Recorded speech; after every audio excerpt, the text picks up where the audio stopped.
Hello, it's me again.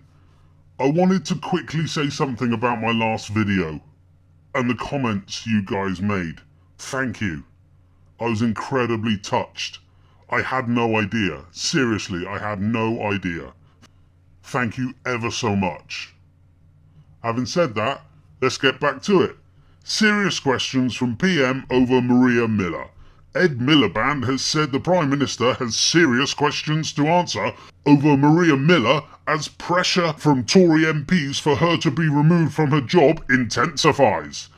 In his first comments on the growing scandal, the Labour leader pointed out that people in his own government don't seem to be supporting her, and as a result, he had to answer those questions about her status in government. Now, I did a video about Maria Miller 10 days ago because it was pretty obvious from day one that she had done wrong. She came across as so obnoxious with a 32-second apology. She's been incredibly arrogant. She's been manipulative. She's bullied people over the inquiry. She's threatened people over Leveson. And to top it off, she stole, over a prolonged period of time, £90,000 in overpaid expenses. She actually stole £90,000. This witch was ordered to repay £45,000 by an independent inquiry, but her buddy MPs got her off with paying back only £5,800. It took me about 5 minutes to read what she'd done 10 days ago, and then I could see straight away that she must go. The video is actually entitled, Maria Miller Should Be in Jail. The reason I was able to call that so early, and Ed Miliband has taken 10 days to say anything about it at all, is because I have morals. I can look at a situation and see what MPs clearly can't see, and that is what is right and what is wrong, and then I can comment on it. It's not rocket science. Some things aren't always as clear as this, but when it comes to MPs stealing expenses for personal gain, well, I'm afraid it really doesn't get any more black and white than this. Stealing and fraud. With this being his first comment on the subject, he's clearly tried to jump on the bandwagon, but his timing is so bad that it tells us more about him as a leader and as a person than it does about what he's saying. Ignore what he's saying. He's a pathetic imbecile. He's rubbish. Just ignore what he's saying. Miliband and his crew of highly paid advisors think that they have waited for the perfect moment, the most opportune moment to say his first comments on this subject.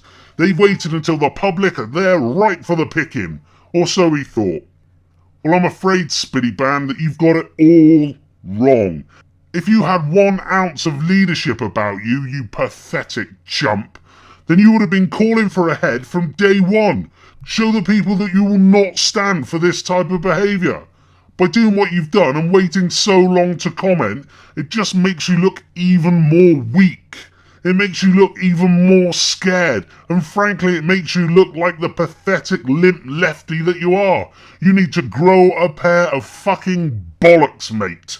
If it's wrong, say that it's bloody wrong. If you'd have come out and said from day one that she is a disgusting pig and should resign for cheating the public, and that the public have had enough of MPs robbing them, and that you were going to clean up all MPs, I reckon your poll ratings would have gone up about 5% that day.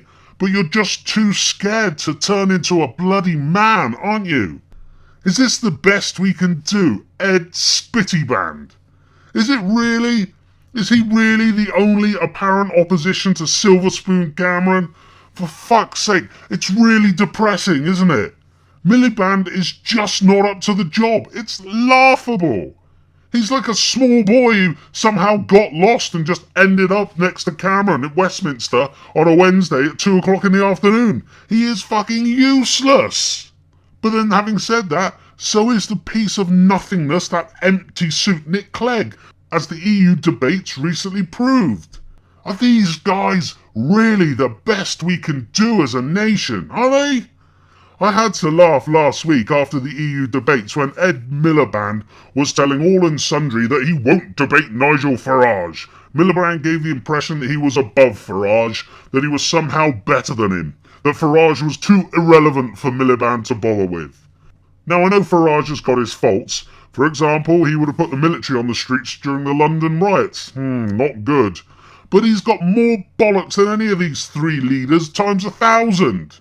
But the real reason they don't want to debate him is because they're shit scared of him, as he'd literally wipe the floor with them. We have got nobody in power who is worthy of a vote.